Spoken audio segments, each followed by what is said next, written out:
খানি দোলা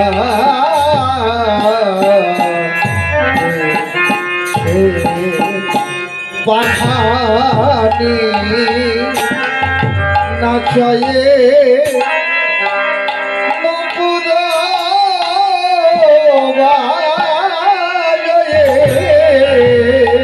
পাখানি নাচয়ে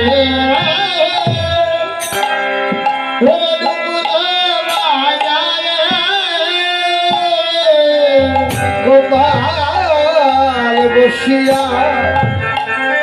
মায়েরি কোলে গোপাল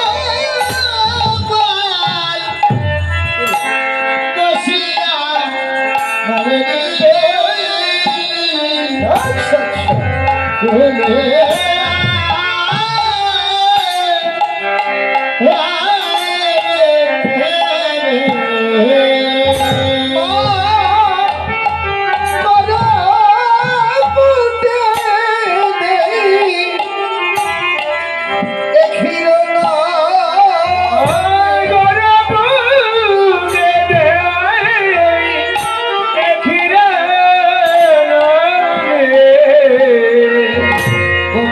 খাইতে খাইতে দোলে গোপাল খাইতে খাইতে দোলে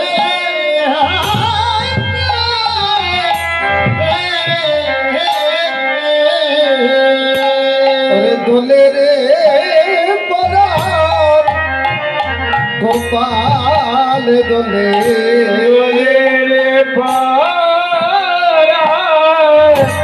গোপাল দোলে বাৎসল্য মায়ের কোলে দোলে রে পরাণ গোপাল দোলে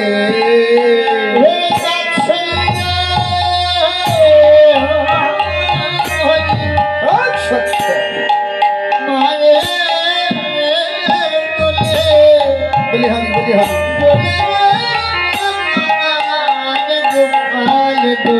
বাদশাল্য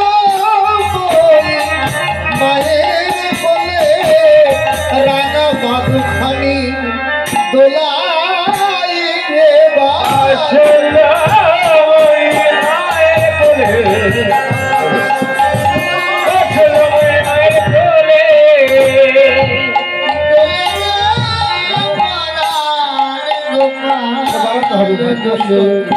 খাইতে খাইতে দোলে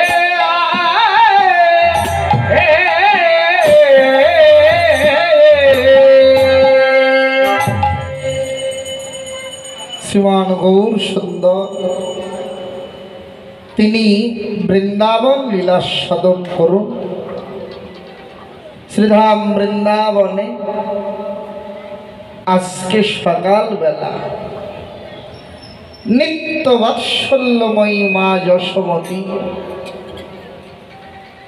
তার পরাণ গোপালকে কোলে নিয়ে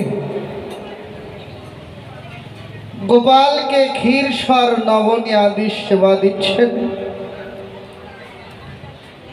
এক হাতে গোপালের মুখে মা ক্ষীর নবনী তুলে দিচ্ছেন, আর একটা হাতে মাতৃ স্বভাব মতো মায়েদের যেমন স্বভাব গোপালের গায়ে মাথায় হাত বুলিয়ে দিচ্ছেন। গোপালের মাথার কুঞ্চিত কেশ, কোকড়ানো চুল, চুলগুলোর মধ্যে দিয়ে অঙ্গুলি সঞ্চালন করছেন। কখনো গোপালের করের আঙ্গুলগুলো টানছেন, আবার হঠাৎ করতল লক্ষ্য করছেন। এমনি করে মা যশোদা গোপালের গায়ে মাথায় হাত বোলাতে বোলাতে একটা সময় মা গোপালের পায়ের আঙ্গুলগুলো টানতে লাগলেন। এই পায়ের আঙ্গুল টানতে গিয়ে হঠাৎ করে চরণতলে লক্ষ্য করেছে। চরণতলে তাকিয়ে মা একেবারে চমকে উঠেছেন। আশ্চর্য হয়ে গোপালকে ডেকেছেন, গোপাল। গাল ভরা ননি। বলেন কি মা? বলতে গিয়ে মায়ের চোখ জলে ভরে গেছে। ছল ছল নয়নে গদগদ কণ্ঠেই বললেন, হ্যাঁ রে ও গোপাল, মায়ের একটা কথা কি শুনতে হয় না? এমন অবাধ্য ছেলে কারো হয়? বলতে গিয়ে মায়ের চোখ থেকে ঝরঝর করে জল ঝরতে লাগে। গোপাল বললেন, ও মা, এমন করে কাঁদছো কেন? হঠাৎ কি হয়েছে বলবে তো তুমি। দুহাতে মায়ের চোখের জল বারণ করে দিতে লাগে। বলেন, কেঁদো না গো। আমি না তোমাকে কতবার বলেছি তুমি আমার সামনে এমন করে কখনো কাঁদবে না। আমি কেন জানি তোমার কাঁদা বদন সইতে পারি না। কি গো, এমন করে কাঁদছো কেন? এই বলতে সে গোপালেরও দু চোখ জলে ভরে গেছে। গদগদ কণ্ঠে মা গোপালকে বলছেন, হ্যাঁ রে, কাঁদছি কি আমি সাধে? তোকে যে আমি বারবার নিষেধ করি, বনে গিয়ে কোনো ধেনুর পেছনে ছুটবি না, বলরামের সঙ্গে সঙ্গে থাকবি, আমার একটা কথা তুই শুনবি না। বারবার নিষেধ করেছি তোকে, বন্যের ধেনুর পেছনে ছুটতে যাবি না। ও গোপাল, চরণ দুখানা তাকিয়ে দেখেছিস তুই? দুখানা চরণ তোর কেমন করে ক্ষত বিক্ষত হয়ে গেছে রে। চরণ দুখানার জায়গায় জায়গায় কেমন করে রক্ত জমাট বেঁধে বেঁধে আছে। বড্ড ব্যথা হয়েছে বুঝি? বল না। ও গোপাল। গোপাল কিছুই বলছেন না। অদূরে দাঁড়িয়েছিলেন ভজন বৈষ্ণব কবি। মায়ের এই কথা শুনে মনে মনে বলেছেন, জোরে করে নয়, মাগো, বলিহারি তোমার বাৎসল্য প্রেম, এইরকম বিশুদ্ধ বাৎসল্য অন্তরে না থাকলে ভগবানকে তো আর পুত্র রূপে লাভ করা যায় না। মাগো, তুমি যাকে নবতৃণাঙ্কুরের ক্ষত বলে ভাবনা করছো, এ কোনো তৃণাঙ্কুরের ক্ষত নয় গো। এই যে ভগবানের চরণ চিহ্ন, ধ্বজ বস্ত্র অঙ্ক সাদি ঊনবিংশ বিকারের চিহ্নে চিহ্নিত ভগবানের চরণ। মা, তুমি ওর বাৎসল্য প্রেমে এমনই অন্ধ হয়েছ যে ওর চরণ চিহ্ন দেখেও তুমি ওকে চিনতে পারবে না। বলিহারি তোমার বাৎসল্য প্রেম। আর এদিকে গোপাল চতুরের শিরোমণি তো। মা এগুলো ভাবনা করতে করতে মায়ের গোপালের মুখে নবনী তুলে দিতে একটু দেরি হয়েছে। চতুরের শিরোমণি পদ্ম মৃণালের মতো কচি দুটো হাতে মায়ের গলা জড়িয়ে ধরে মায়ের কানের কাছে মুখ নিয়ে গিয়ে একেবারে আবদারের সুরে মাকে বলতে লাগলেন, আমায় আরো দেবা,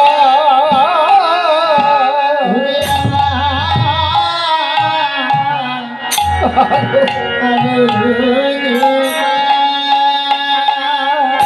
ক্ষুধার জ্বালা উদর জলে আমায় আরো দেবা আমার যে ক্ষুধার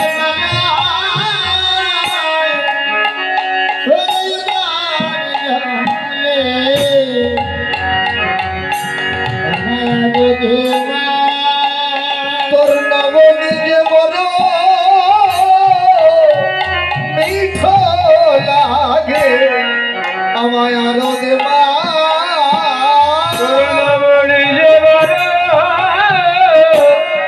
মিঠা লাগে আমায় আর দেবা তোর নবনী যে বড় মিঠো লাগে ওমা খেয়ে আমার স্বাদ মিটে না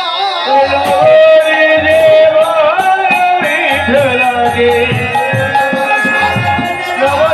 মিঠা লাগে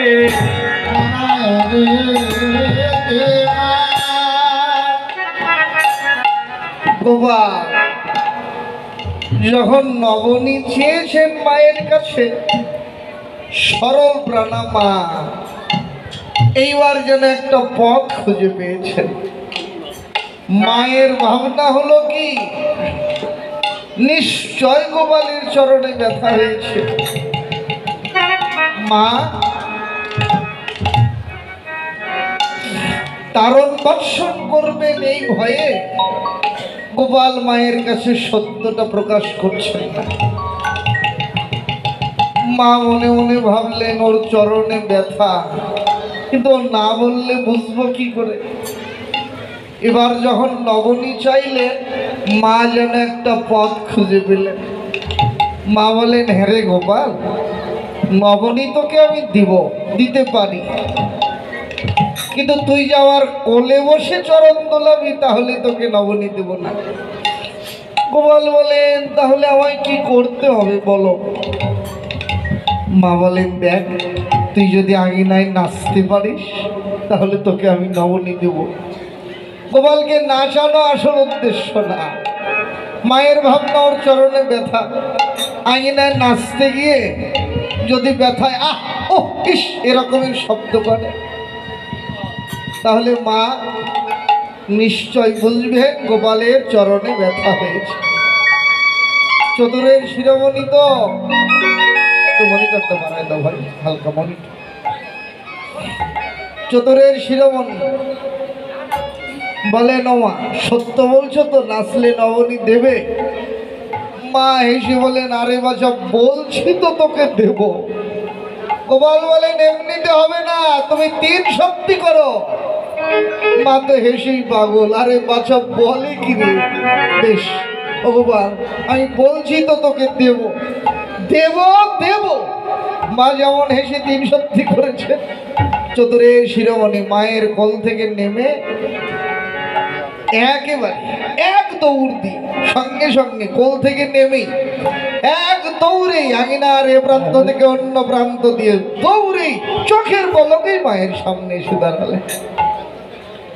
মায়ের সামনে দাঁড়িয়েই 2 হাত বাড়িয়ে দিয়েছে। নমা দাও, তুমি যে বললে আমি নাচলে নবনী দেবে, দাও। ক্ষুধা পেয়েছে বলছি কখন থেকে, আমার কথা তুমি শুনতেই চাইছো না। মা তো হেসেই পাগল, বলেন ও বাবা তুই নাচলি কখন রে? কি রে আমি কি তোকে বলেছি তুই আঙিনায় দৌড়েলে নবনী দেব? যেমন বলেছেন কথাটা মায়ের ওপরে বড্ড অভিমান হয়ে গেছে। অভিমানে মায়ের সামনেই থাকলেন না, রেগে মায়ের সামনে থেকে সরে গিয়ে মায়ের দিকে পেছন ঘুরিয়ে অন্যদিকে মুখ ঘুরিয়ে দাঁড়িয়েছেন। রাগে অঙ্গ থরথর করে কাঁপছে, গায়ের লোম কাটা দিয়ে উঠেছে। নবনীত কোমল অঙ্গ, একটু দৌড়ে এসেছেন, অঙ্গ থেকে ঝরঝর করে ঘাম ঝরছে। 2টি আঁখি একেবারে রাঙা টকটকে লাল হয়ে গেছে, অধর দংশন করছে, ঠোঁট কামড়াচ্ছে। আর মা যশোদা গোপালের এই সমস্ত ভাব দেখে 1 পা 2 পা করে গোপালের পেছন দিক থেকে গিয়ে বাৎসল্য প্রেমের আধারিনী মাধব গোপালের এই সমস্ত ভাব দেখে মা গিয়ে গোপালের পেছন থেকে গোপালকে বুকে জড়ায় ধরতে লাগলে, আর গোপাল রাগে অভিমানে মায়ের দুহাত জোর করে সরিয়ে দিতে লাগলেন। সরে যাও, সরে যাও, তুমি মিথ্যে কথা বলেছ, আমাকে তুমি নবনীতে দিয়ে দাও। মা বলেন, গোপাল এমন অবধের মতো করিস না রে, রে তুই যে এমন করছিস। ও গোপাল তুই বল, তুই সারা আমার কি আছে যে নবনীত হবে? তত্ত্বজ্ঞ জানালেন, হে বিশ্ববাসী, তোমরা সকলেই শোনো। সবাই যারা ভাবনার নয়নে ভগবানের এই লীলা দর্শন করছো, যারা মায়ের এই কথাটা শুনেছ, সকলে একবার মনে ভেবে ভাবনা করে দেখো, শুধু মা যশোমতীর কেন গো, অনন্ত কোটি জগৎ জীবের ও ছাড়া আর কার কে আছে? এমন করে যদি ভগবানের প্রতি কেউ আত্মনিবেদন না করে, তার প্রতি তো কৃপা হয় না। তুই ছাড়া আমার আর কে আছে? এর চাইতে আত্মনিবেদন করা কথা আর কিছু হতে পারে না। মায়ের এই আত্মনিবেদন করা কথা শুনে গোপালের মন একটু গলে গেছে, মনটা দ্রব হয়েছে। মায়ের দিকে মুখ ফিরিয়ে তাকালেন, বলো আমায় কি করতে হবে? মা বলেন, হ্যাঁ রে, আমি বলি কি তুই তোর ইচ্ছা মতো নাচবি তা না, আমি তোকে যেমন করে বলি তেমন করে নাচ। বেশ বলো। মা গোপালকে নাচাতে লাগলেন। একবার নাচ রে জাদু মনি, একবার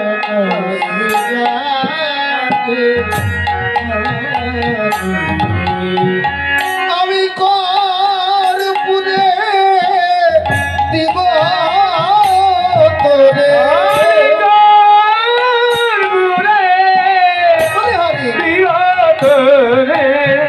আমি করপুরে দিব তোরে,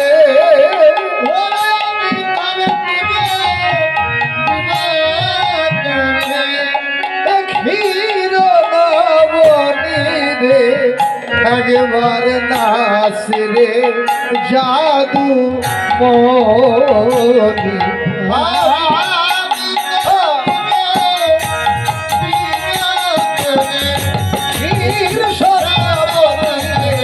একবার নাচে জাদু মনি, আমার করো তালির তালে তালে,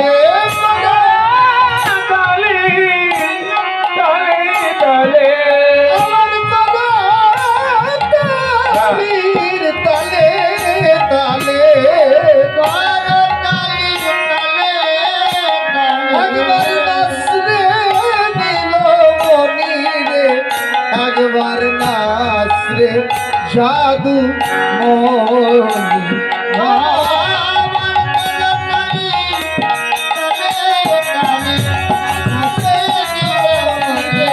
একবার নাচে জাদু মনি। নাচো ত্রিমতা ত্রিমতা তে তে তে তে তে তে তা, ভক্তে তে মতি ভিড়ে নাচো রে নীলমণি, জাদু জাদু ভেয়া তত্তা। নাচো ত্রিমতা ত্রিমতা তে তে তে তে তে তে তা, ভক্তে তে মতি ভিড়ে নাচো রে নীলমণি, একবার নাচি না দেখি, নাচি না দেখি, ওরে জাদু আমার নবী আমার, নাচি না দেখি, ওরে জাদু আমার নবী আমার, তোর নাচনে আমার হিয়া নাচে, জাদু আমার নবী আমার, জাদু আমার নবী আমার, নাচি না দেখি, একবার নাচে জাদু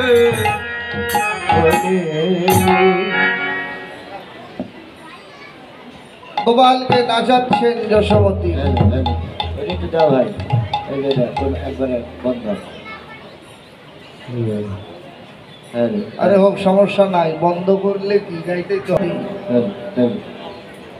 গোপালকে নাচাতে গিয়ে গোপালকে কিছুটা দূরে দাঁড় করিয়ে মা কিছুটা দূরে মায়ের দুটো পায়ের মাথায় ভর করে বসেছে, হাতে করতালি দিচ্ছেন, গোপালের গুণগান গাইছেন, মুখে মাথা দোলাচ্ছেন।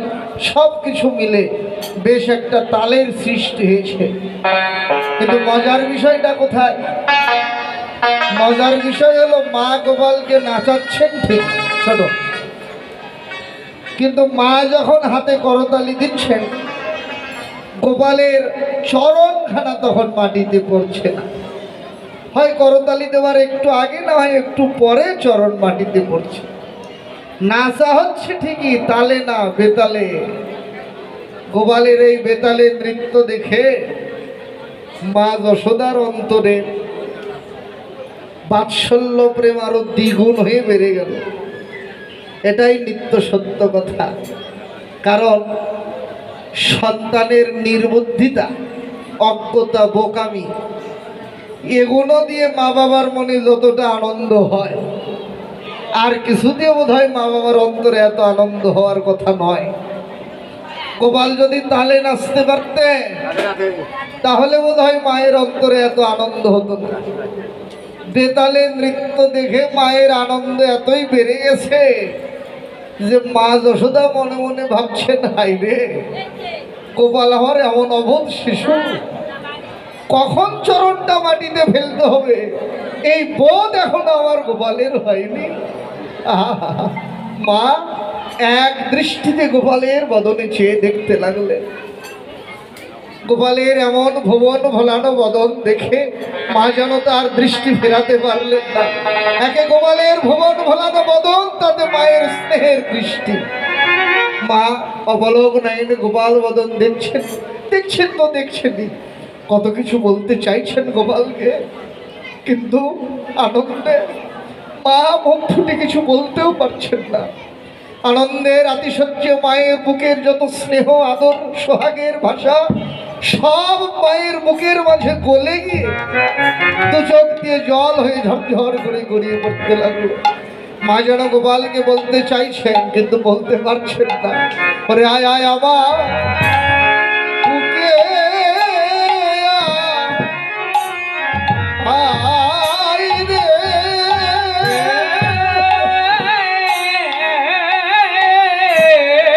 গোপাল আয় আয়। আমার বুকে আমার সাধনার ধন নীলমণি, গোপাল আয় আমার বুকে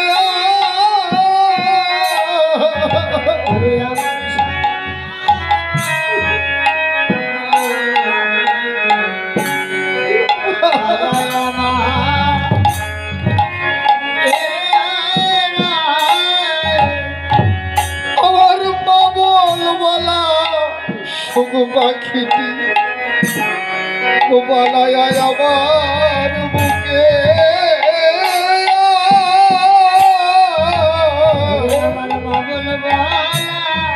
সুখ পাখিটি।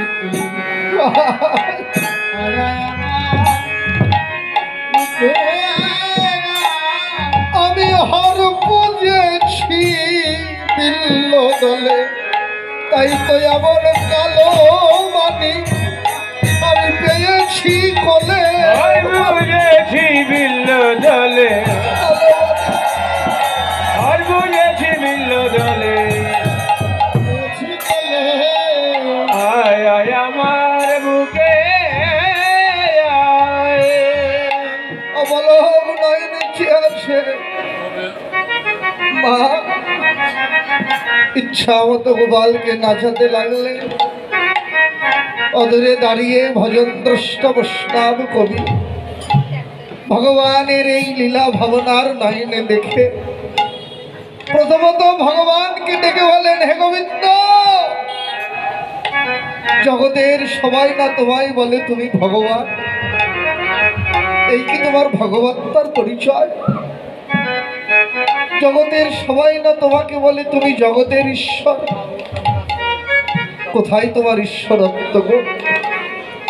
বৃন্দাবনের গোয়ালিনী যশোদার বাৎসল্য প্রেমের সাগরের অতল তলে তুমি তোমার ভগবত্তাকে এমন ভাবে তলিয়ে দিয়েছ, সর্বশক্তিমান হয়ে এতটুকু ভগবত্তা জাগানোর মতো শক্তি তোমার হয়নি। কাঁদো, নাচো, হেলো ভাতু, বাৎসল্য প্রেম আস্বাদনের এতই লালসা তোমার অন্তরে, যার ইচ্ছায় অনন্ত কোটি ব্রহ্মাণ্ডের সবাই নাচে, আর তুমি কি না নাচছ এই গোয়ালিনী যশোদার ইচ্ছায়?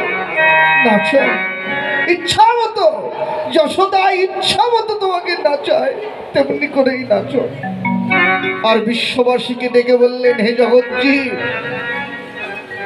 তোমরা যারা ভাবনার নয়নে ভগবানের এই লীলা দেখে যদি কারো অন্তরে এমন কোনো ইচ্ছা জেগে থাকে যে তোমরাও ভগবানকে যশোদার মতো করে আপন করে পেতে চাও, তাহলে তোমরা কেউ নিরাশা হইও না গো।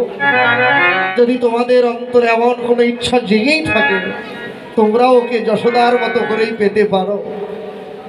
যদি ইচ্ছা হয় ওকে পাওয়ার, তাহলে নিরাশা হইও না, পাবে। কি করতে হবে তাহলে? বৈষ্ণব কবি বললেন, আগে করো ভালো ভালোবাসা রে,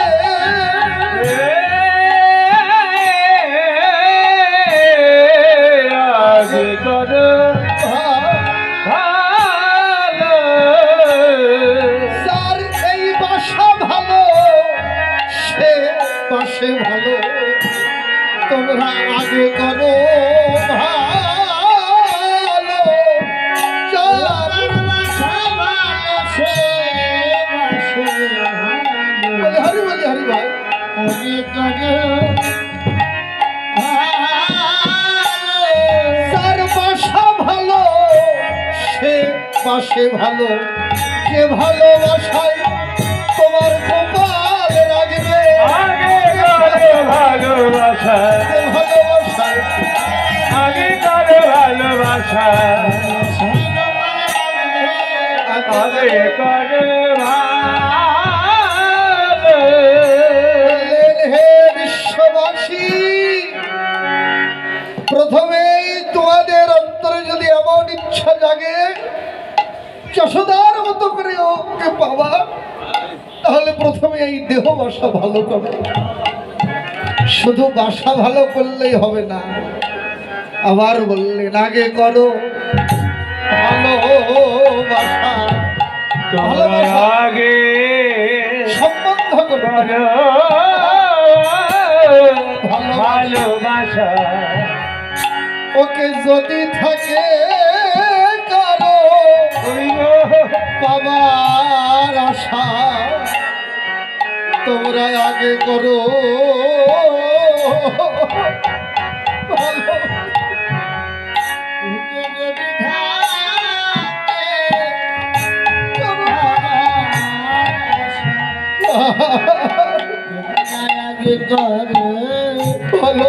ভালো ওকে যদি থাকে করো পাবার আশা, ও যে ভালোবাসা বড়ই কাঙ্গাল। যদি থাকে বাবার আশা, ভালোবাসা যদি থাকে বাবার আশা, তোমরা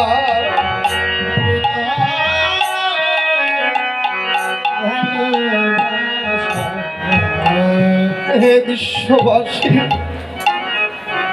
তোমরাই ভেবে দেখো, যদি ভালোবাসা দিয়ে ওকে পাওয়া না যায়, তোমরা একবার ভেবে দেখো তো।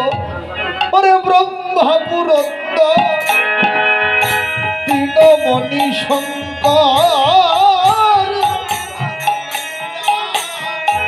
দিনমণি শঙ্কর, যোগী যারে ধ্যানে না পায়,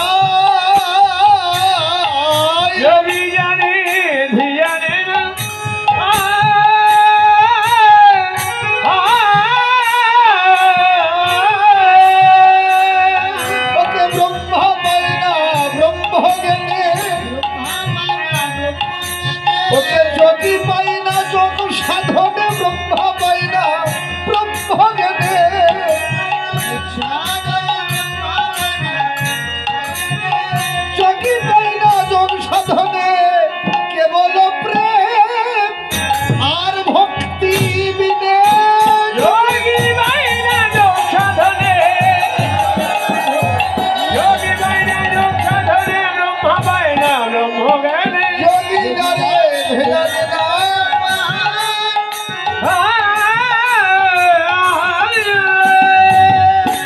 বললেন হে বিশ্ববাসী, ব্রহ্মা যাকে ব্রহ্মত্ব দিয়ে পায় না, শিব যাকে শিবত্ব দিয়ে পায় না, সূর্য যাকে তেজ দিয়ে পায় না, যোগী যাকে যোগ সাধনায় পায় না, অনন্ত কোটি জগৎ জীবের একমাত্র সাধনার ধন তিনি, কেবল শুধু ভালোবাসার কাঙাল হয়ে তোমরাই তাকিয়ে দেখো আজি হেন কৃষ্ণ নন্দের ঘরে আনন্দে বিরাজ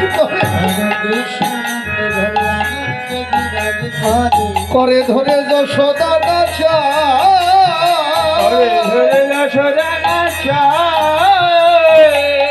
বলে নসিব এবার শশী হয়েছে,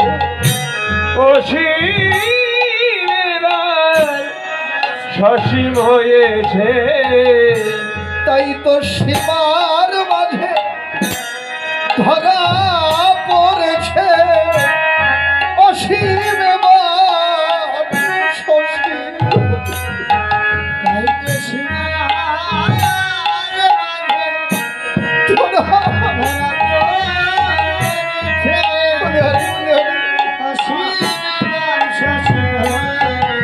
তাই তো সীমার মাঝে ধরা পড়েছে যশোমতীর বাৎসল্য প্রেমে। সীমার মাঝে ধরা পড়েছে, সীমার মাঝে ধরা পড়েছে,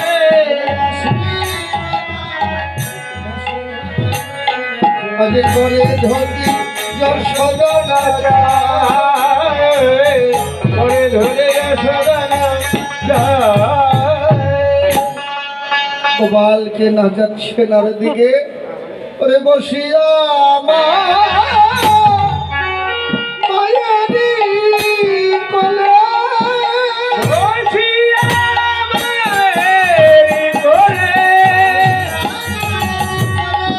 বসিয়া গোপাল নদী খেতে খেতে কোলে বসিয়া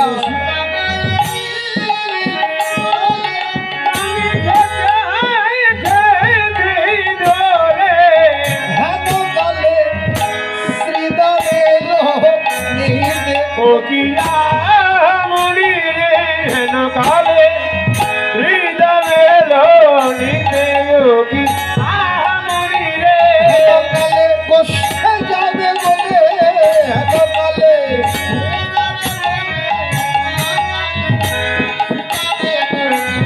যোগী আমরি রে।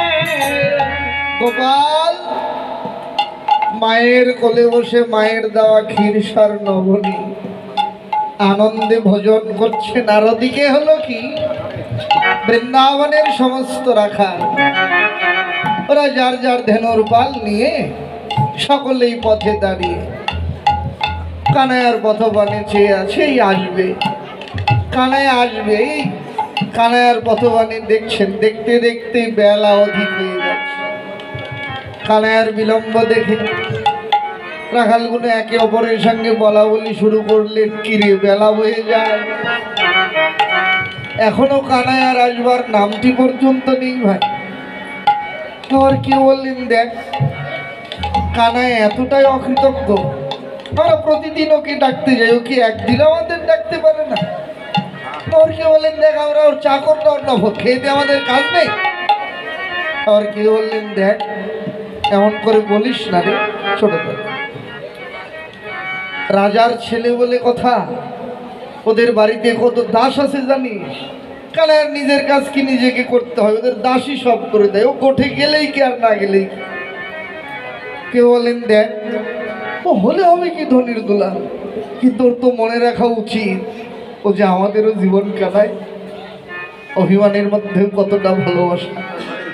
কেউ আবার অভিমান করে বললেন, শোন ভাই, তোরা যত কথাই বলা যে আমরা কেউ ওকে ডাকবো না, মায়ের কোলে বসে থাকার কত সুখ, ওকে ভোগ করতে দে।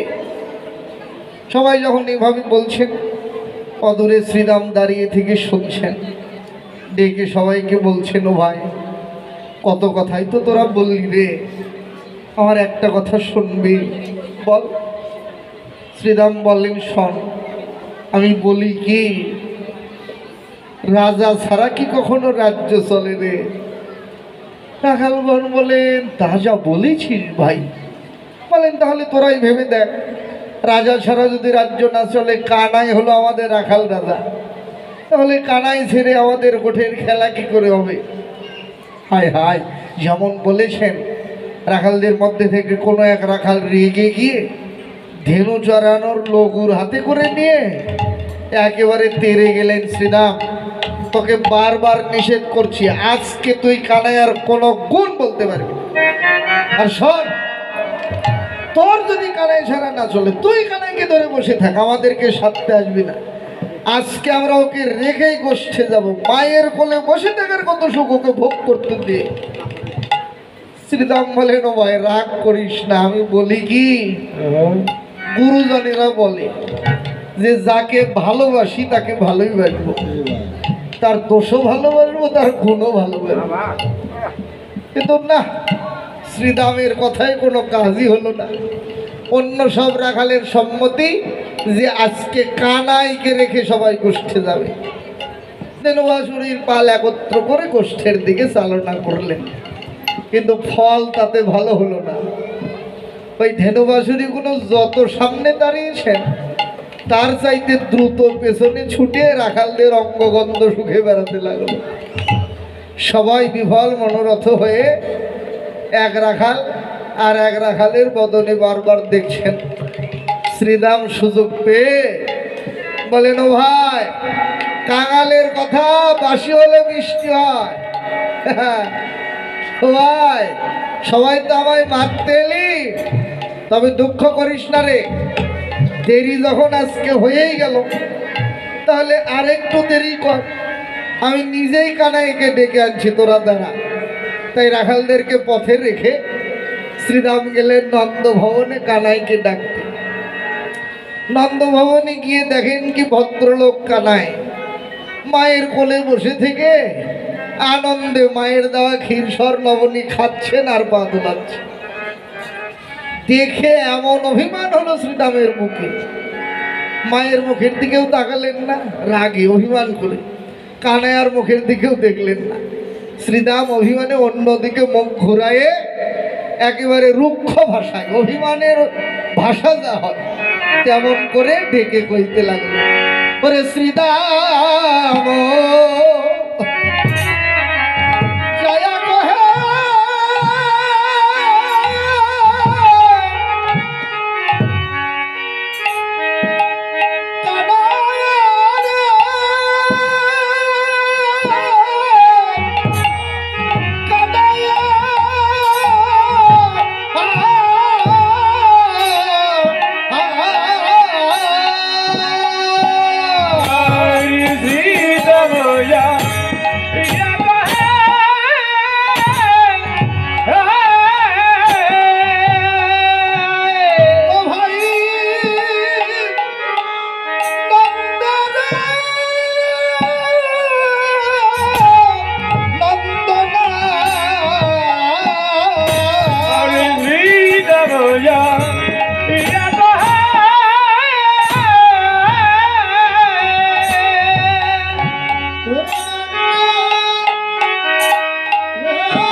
ওরে বুঝিতে না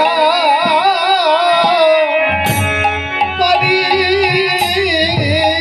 কানাই, ও ভাই তোমারও মন্ত্রণা, ওরে বুঝিতে না পারি তোমারও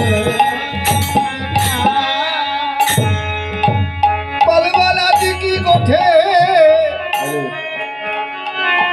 যাবি না ভাই। ভাই ভালো একটু কি গোঠে একেবারেই নাই, যাবি না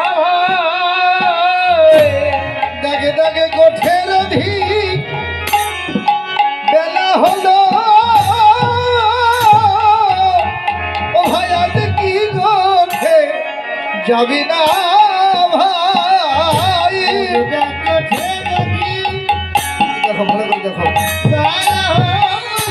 মনিটর বাড়াই দাও। যাবি না দেখে দেখে গোঠের অধীন বেলা হলো তোদের ধেতু বৎস সব বাধা নেই রইল।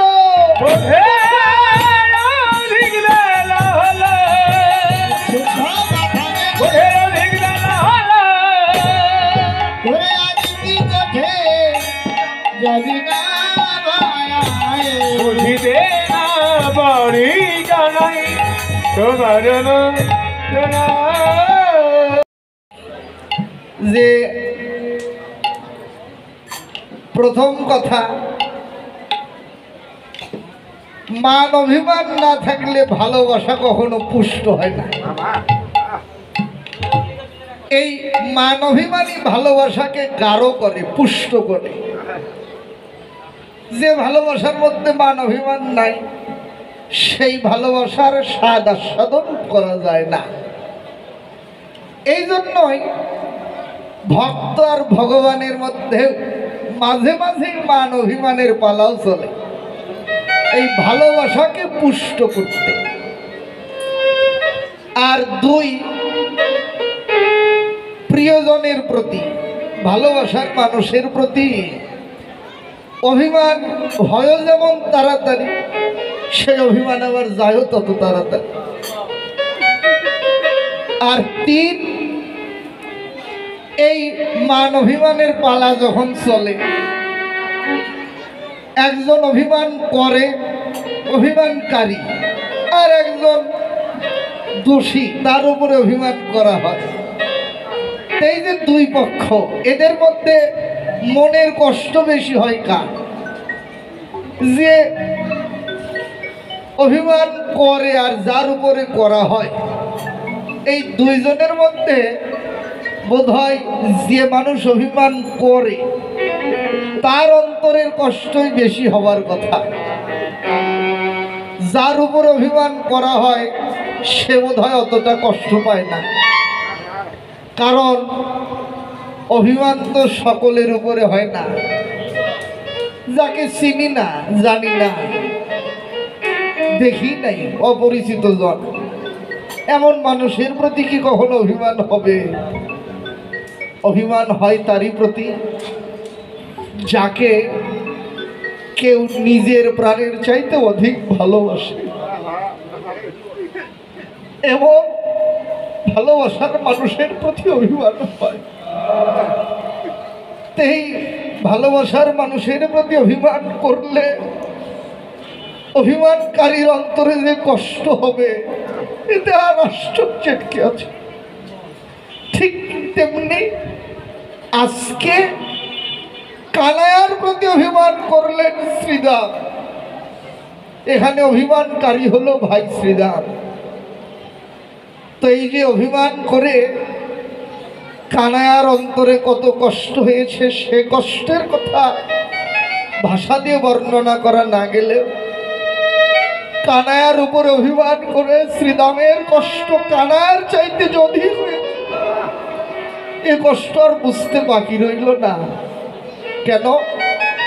ওই যে ভালোবাসার মানুষের প্রতি অভিমান বেশি সময় থাকে না, তাই শ্রীদামের অন্তরের অভিমানও একটু পরেই সেই অভিমান অনুরাগে পরিণত হয়ে গেল।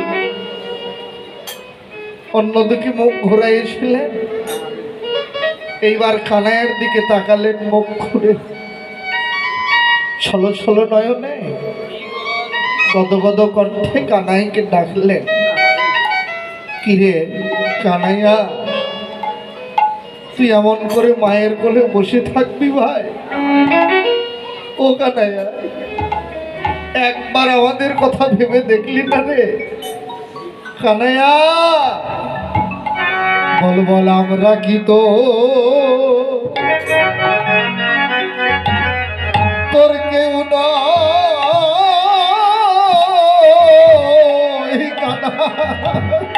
বলবা তোর অনুরাগ ভরে বলছেন, আমরা কি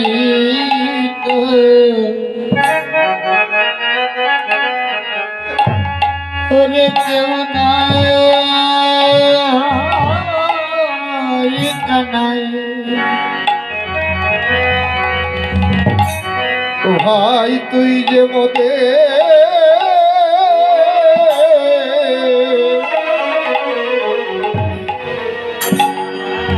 রাখাল জীবন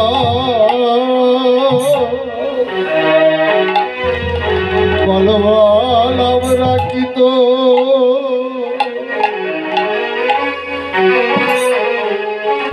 কেউ নয় ভাই তুই যে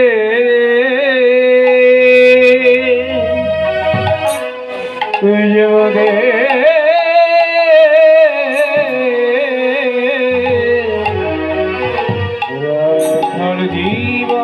জীবন ও ভাই আমরা কি তো কেউ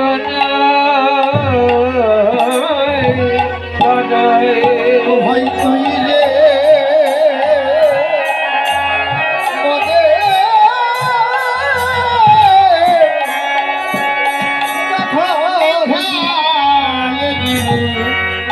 আমাদের মনে মনে প্রাণে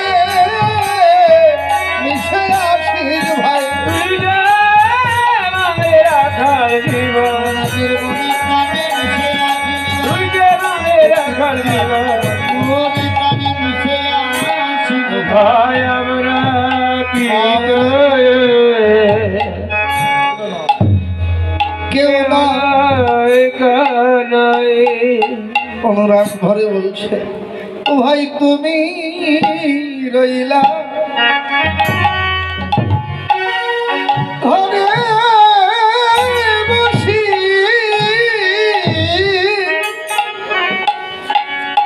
ওরে মাঠে গেল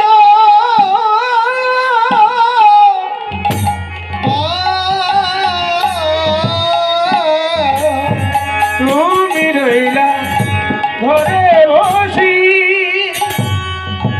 ওরে মাঠে গেলা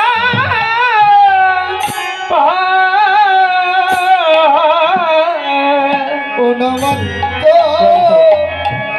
হইয়া বেড়ায় যতে কো রাখা হরি অনুমত্ত হইয়া যত রাখা বল বল কে বাজাবে কে বাজাবে তুই গোঠে না গেলে কানায় কে বাজাবে তুই গোঠে ওরে না গেলে কানাই কে বাজাবে ও ভাই কে বাজাবে কে বাজাবে বল কে বাজাবে কে বাজাবে কে বাজাবে কে বাজাবে কে বাজাবে কে বাজাবে ও তোর মোহন বেনু বল কে বাজাবে মোহন মোহন বেনু কে বাজাবে ও ভাই বেনু বাজায়ে ওই ধেনু ফিরাবে ওই মোহন বেনু বল কে বাজাবে বেনু বাজায় ধেনু ফিরাবে মোহন বেনু কে বাজাবে ধেনু ফিরাবে তোর মোহন বেনু কে বাজাবে উন্মত্ত হইয়া বেড়াই যতে তোরা খা প্রথম কথা হলো কি কানাইয়া আজকে যদি তুই গোষ্ঠে না যাস প্রথম কথা বৃন্দাবনের কোনো রাখালগণই গোষ্ঠে যাবে না কে বা যাবে কেউই যাবে না আর দ্বিতীয় কথা তুই গোষ্ঠে না গেলে আজকের যে গোষ্ঠের খেলা এই খেলা আমাদের মাটি হয়ে যাবে রে। কেন জানিস কানাইয়া, আমরা বনে গিয়ে যার যার মতো ধেনু চড়াই, ধেনু বাছুরি রেখে যার যার মতো আপন মনে খেলায় মেতে থাকি। সারাদিন খেলা সেরে যখন বৈকালবেলা ঘরে ফেরার সময় হয়, আমাদের তো কারো ধেনু কাউকে ফেরাতে হয় না। কারণ তুই এমনই ভালো বেনু বাজাতে জানিস, তোর বেনুধ্বনি শুনলে সব ধেনু আমাদের কাছে ফিরে আসে। আর আজকে তুই যদি না যাস, আমাদের মধ্যে তোর মতো অমন করে আর কেউ বেনু বাজাতে জানে না রে। তুই না গেলে আজকে আমাদের খেলা রেখে যার যার ধেনু তাকে গিয়ে ফিরে আনতে হবে। আমাদের খেলা হবে বল? সরল প্রাণের সরল কথা জানিস কানাই, আজ আমরা তোকে রেখেই ধেনু বাছুরি গোষ্ঠের দিকে চালনা করেছিলাম, ফল ভালো হয়নি রে। বল শুন কানাই, আমরা আগে যত চালাই ধেনু, ওরা পাছু পানে ধায়।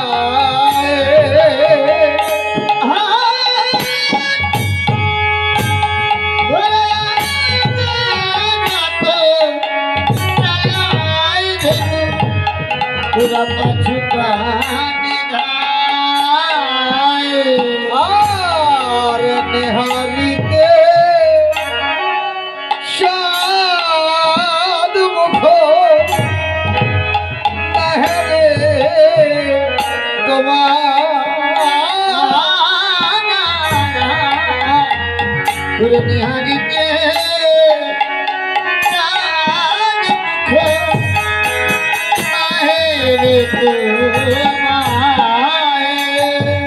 বলেন ভাই কানু উঠে যায় না ধেনু, ভাই কানো উঠে যায় না ধেনু। ওরা না শোনে তো ওই মোহন বেনু। বলেন ভাই কানু উঠে যায় না ধেনু। পুরে না শুনে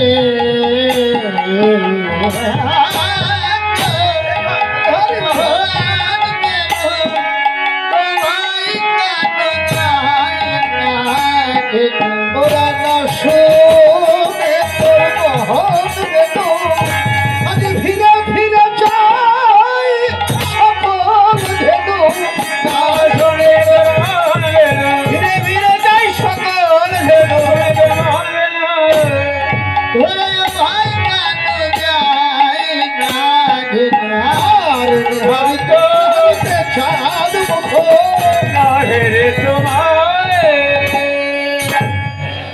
বলেন কানাইয়া, আজ আমরা তোকে রেখেই ধেনু বাছুরি গোষ্ঠের দিকে চালনা করেছিলাম, ফল ভালো হয়নি রে।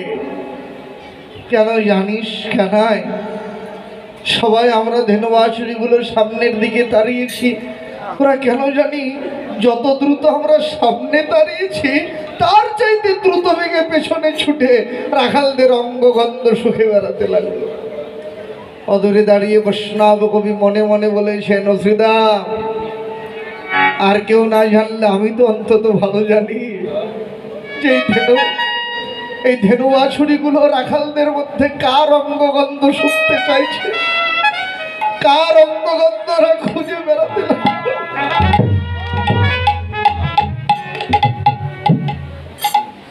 শ্রীরাম বলেন, কানাইয়া জানিস ভাই, ধেনু বাছুরিগুলো আমাদের এত চেষ্টার পরেও যখন গোষ্ঠের দিকে গেল না,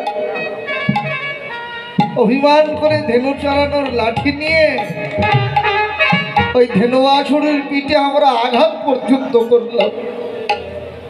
কোথায় এত আঘাত করেছি সবই সহ্য করে চুপচাপ থেকেছে, কিন্তু এক পা গোষ্ঠের দিকে কেউ গেল না রে।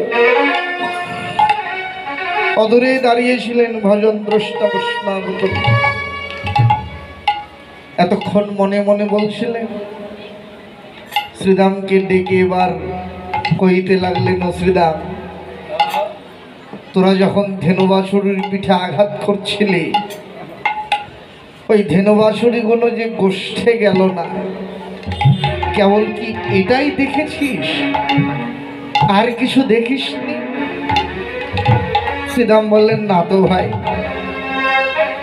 বৈষ্ণব কবি রাখাল ভাবে বলেন, ও শ্রীরাম, তোরা না দেখলেও আমি কিন্তু ঠিক দেখেছি রে। শ্রীরাম বললেন, কি দেখলি বল ভাই? ছলো ছলো নয়নে বলছেন, ও শ্রীরাম, তোরা যখন ধেনুবাছুরির পিঠে আঘাত করছিলি লঘুর দিয়ে, আমি লক্ষ্য করলাম,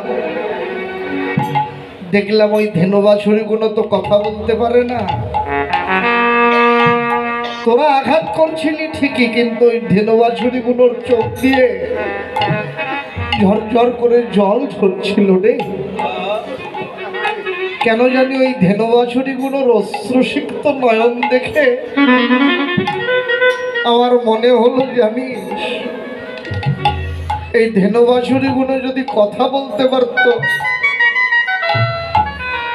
বিধাতা যদি ওদের বদনে ভাষা দিত, এই ধেনুবাছুরিগুলো সবাই মিলে একসঙ্গে সোচ্চার প্রতিবাদ করত তোদের। হে বৃন্দাবনের রাখালগণ, তোমরা এমন করে আমাদের আঘাত করছো কেন? তোমরা শুধু আমাদের বুকের জ্বালা, পেটের জ্বালাটুকুই দেখলে ভাই, আমাদের বুকের জ্বালার কথা একবারও কি তোমরা ভেবে দেখলে না? পেটের জ্বালা কতক্ষণ? পেটের ক্ষুধার জ্বালা খাদ্যদ্রব্য গ্রহণ করলেই তো মিটে যাবে। তোমরা আমাদের বড় বান্ধব সেজেছো ভাই, আমাদের বান্ধব হয়ে আমাদের পেটের জ্বালা দূর করতে ঘাটে মাঠে নিয়ে যাচ্ছ। মাঠে নিয়ে গিয়ে তৃণলতা খাওয়ায় আমাদের পেটের জ্বালা দূর করবে। আমাদের এমনই বান্ধব হয়েছ যে আমাদের পেটের জ্বালা দূর করতে সবাই তোমরা সোচ্চার হয়ে উঠেছ। কিন্তু কেন গো, তোমরা কি আমাদের বান্ধব না হয়ে আমাদের পরম বান্ধব হতে পারলে না ভাই? যে বদন একবার দেখলে শুধু আমাদের কেন গো, অনন্ত কোটি জগৎ জীবের পর্যন্ত সমস্ত ক্ষুধা তৃষ্ণা জ্বালা যন্ত্রণা সব চিরতরে দূরীভূত হয়ে যায়। সেই সর্বসন্তাভরে গোবিন্দ বদন খানা একবার তোমরা আমাদের এনে দেখাতে পারলে না?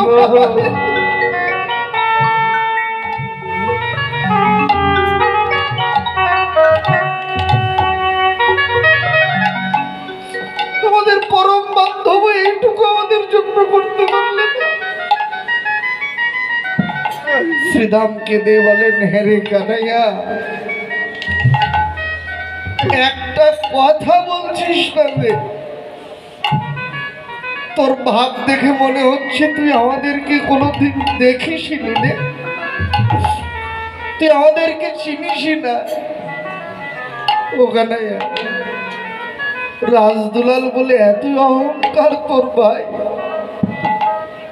দেখ কানাইয়া, লজ্জার মাথা খেয়ে প্রতিদিনই তোকে ডাকতে আসি কেন জানিস? তোকে শুধু ভালোবাসি বলে রে। যদি ভালো না বাসতাম তাহলে এমন করে প্রতিদিন তোকে ডাকতে আসতাম। ওখানে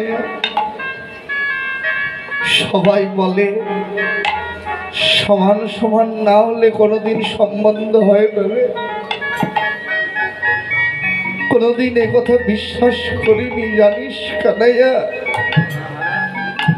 কিন্তু আজকে তোর বাপ থেকে আমাদের এই কথাটা বিশ্বাস করতে হচ্ছে। তুই রাজার ছেলে আর আমরা গোয়ালার ছেলে। তুই রাজদোলা, ওরা সামান্য গোয়ালার ছেলে। তাই তোর মতো রাজদুলালের অন্তরে আমাদের গোয়ালার ছেলের তো ঠাই থাকবার কথা নয়। তবে শোন কানা, তোর অন্তরে আমাদের ঠাই হোক আর না হোক, বিধাতার চরণে কোটি কোটি দণ্ডবাদ যে তুই আমাদের রাখালের পরাণের ভাই, আমাদের পরাণের ভাই হয়ে আছিস। চিরকাল আমাদের পরাণের ভাই হয়ে থাকিস। কেন অনুরাগ ভরে বলতে লাগে, ওরে হেদে রে কানাইয়া ভাই, আমরা তোর সঙ্গ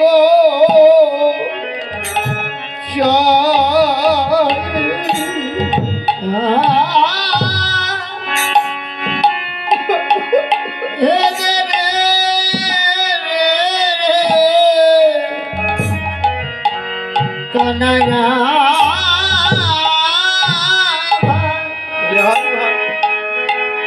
ওরে আমরা তোর সঙ্গ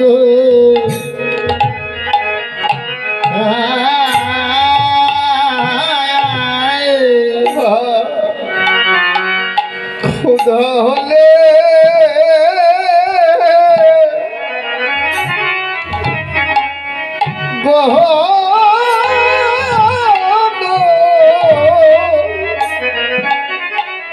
কাননে খেতে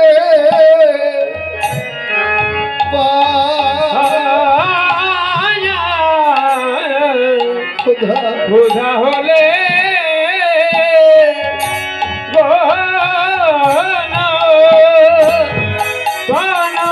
খেতে